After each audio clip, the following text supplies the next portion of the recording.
Hi guys, গোলাকাৰ পৃথিৱীৰ আন এটা ভিডিঅ'লৈ আপোনালোকক স্বাগতম জনাইছোঁ। আজি মই আপোনালোকৰ লগত শ্বেয়াৰ কৰিম ব্লেক পেপাৰ চিকেন।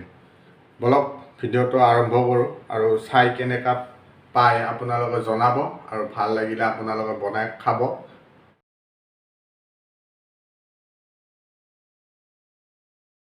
বলক ৰেচিপিটো আৰম্ভ কৰোঁ। ৰেচিপিটো আৰম্ভ কৰাৰ আগতে আমি ইয়াত প্ৰথমে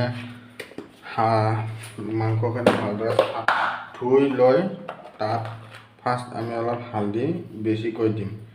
হালধি বেছিকৈ দিয়াৰ কাৰণ হ'ল এইটো মানে আমি ভালদৰে ফাৰ্ষ্ট হালধিৰে মেৰিনেশ্যন কৰি লওঁ। তাৰপিছত আমি ভালদৰে এই মাংসখিনি হালধিটো মিহলাই লৈ পূৰা একদম গাত লাগি যোৱাকৈ মানে কি আমি এইটো কৰিম।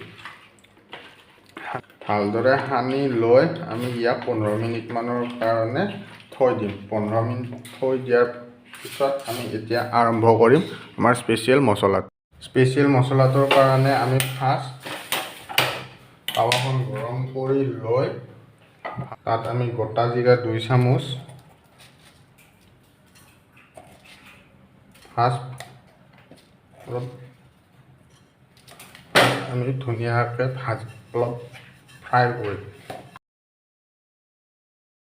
জিৰাখিনি ফ্ৰাই হোৱাৰ পিছত আমি ইয়াত দিম ক'লা জালুকৰ গুটি যিটো আছে সেইটো দিম। চব ষ্টেটতে ইয়াৰ মছলাটো বেলেগ বেলেগ, কিন্তু এইটো আমি আমাৰ নৰ্মেল ষ্টাইলত বনাইছোঁ। তাৰপিছত ক'লা জালুককেইটা অলপ ধুনীয়াকৈ সেকি লৈ গৰম হ'ব দি ইয়াক আমি অলপ ভালদৰে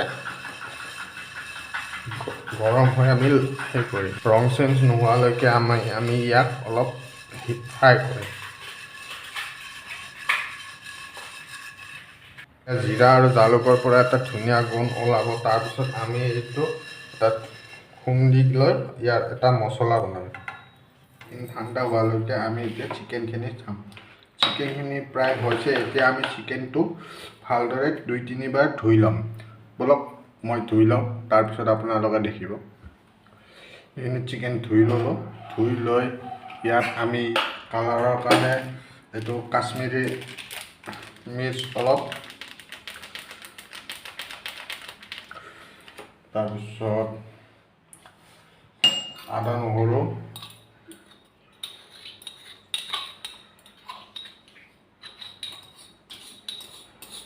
আৰু অকণমান নিমখ দি এতিয়া আমি এইখিনি ভালদৰে সানিম। হালধি আৰু নিদিব ৰাইজ, কাৰণ হালধি অলৰেডি দি থোৱা আছে। তো এতিয়া আমি এইখিনি ভালদৰে সানি অলপ সময় আৰু মেৰিনেশ্যনৰ কাৰণে থৈ দিম। যেতিয়ালৈকে মাংসখিনি মেৰিনেশ্যনত থৈ দিছোঁ তেতিয়ালৈকে আমি বাকীখিনি ৰেডি কৰোঁ। ইয়াৰ বাবে বেছি বস্তুৰ প্ৰয়োজন নহয়। এইটো বিশেষকৈ বেচেলাৰসকলৰ কাৰণে ভাল। ইয়াত আমি লৈছোঁ 2টা মিডিয়াম আকাৰৰ পিঁয়াজ, স্পাইচি হ'বৰ কাৰণে জলকীয়া 3টা আমি মাজেৰে ফালি লৈছোঁ,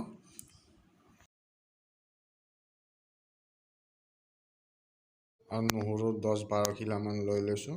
ধুই কিনে এতিয়া আমি নহৰুকেইটা কুটি ল'ম ধুনীয়াকৈ, কাৰণ নহৰুটোৱে টেষ্টটো ধুনীয়া আনে, সেইকাৰণে নহৰুকেইটা আমি ফালি ল'ম।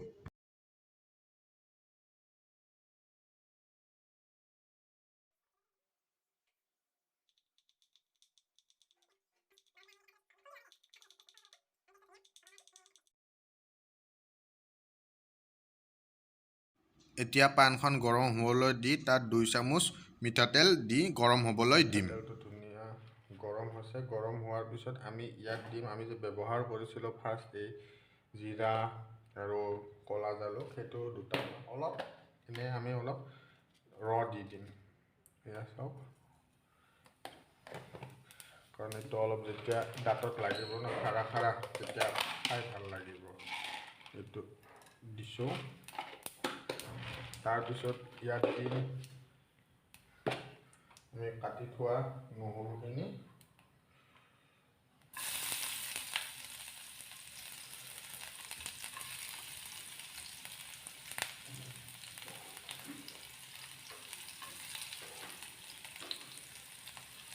নহৰুখিনি দি ভালদৰে অলপ ভাজি ল'ম।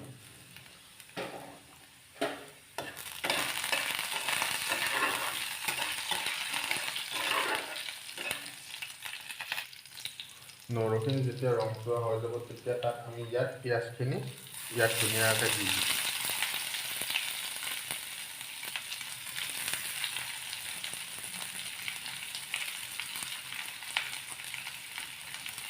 ইয়াত পিঁয়াজখিনি কিন্তু গোল্ডেন ফ্ৰাই হোৱাকৈ নাভাজিব, ইয়াত আমি পিঁয়াজটো গলাব লাগিব। পিঁয়াজটো গলাবৰ কাৰণে আমি পিঁয়াজটো গলামহে ইয়াত, কাৰণ আমাক যিহেতু আমি ইয়াত গ্ৰেভি কৰিম, তো সেইকাৰণে আমি সেই নকৰোঁ।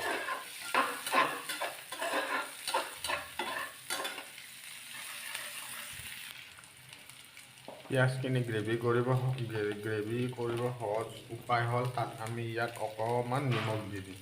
যেতিয়া নিমখখিনি দিছোঁৱে তাত মাংসত, তেতিয়া ইয়াত অলপ নিমখ দি ইয়াত আমি অলপ লৰাই দিম।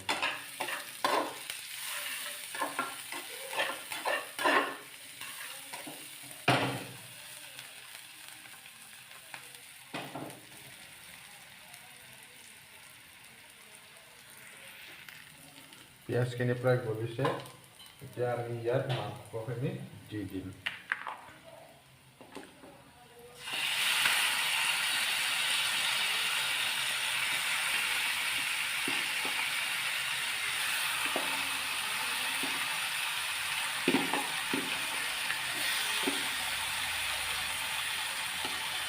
পানীখিনি আৰু দি নিদিব,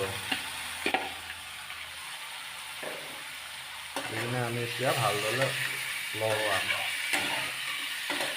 মই পিঁয়াজৰ লগত ভালদৰে মিহলি ফ্ৰাই কৰাৰ পিছত এতিয়া আমি ঢাকন মাৰি 2-3 মিনিট সময় আমি ধুনীয়াকৈ ঢাকন মাৰি 2-3 মিনিট সময় থৈ দিম মিডিয়াম ফ্লেমত।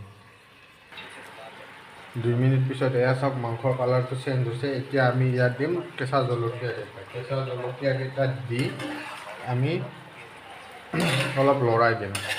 তো আমি এতিয়া আৰু অলপ পানীখিনি শুহি যোৱালৈকে ৰৈ থাকিম। এতিয়া 2 মিনিট ফ্ৰাই কৰি আমি ঢাকনিখন আৰু দি দিম। এয়া চাওক 2 মিনিট পিছত ঢাকনিখন খুলি দিয়াৰ পিছত পানীখিনি শুহি গৈছে।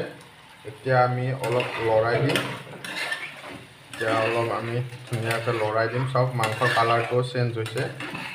এতিয়া আমি ইয়াত দিম 1 চামুচ গৰম মছলা,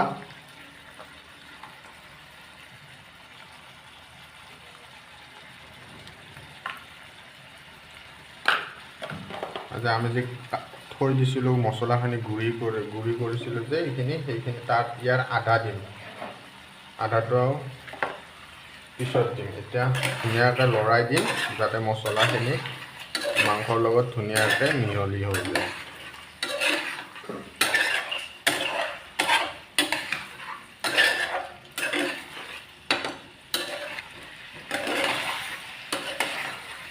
ফ্ৰাই কৰিছোঁ।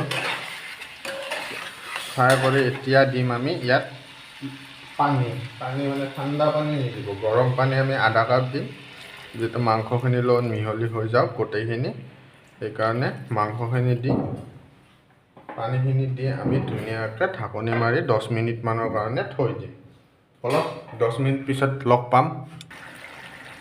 চাওক মাংসখিনি পূৰা উতলিছে 10 মিনিট পিছত। এতিয়া আমি ধুনীয়াকৈ লৰাই দিম, যিহেতু আমাক গ্ৰেভি লাগিব তো আৰু আমি শুহিব দিম। এইখিনিতে আমি এটা বস্তু দি দিম, আদা, কাটি থোৱা আদা ধুনীয়াকৈ আমি ছিটাই দিম। তাৰপিছত ছিটাই দিয়াৰ পিছত আমি ধুনীয়াকৈ লৰাই দিম।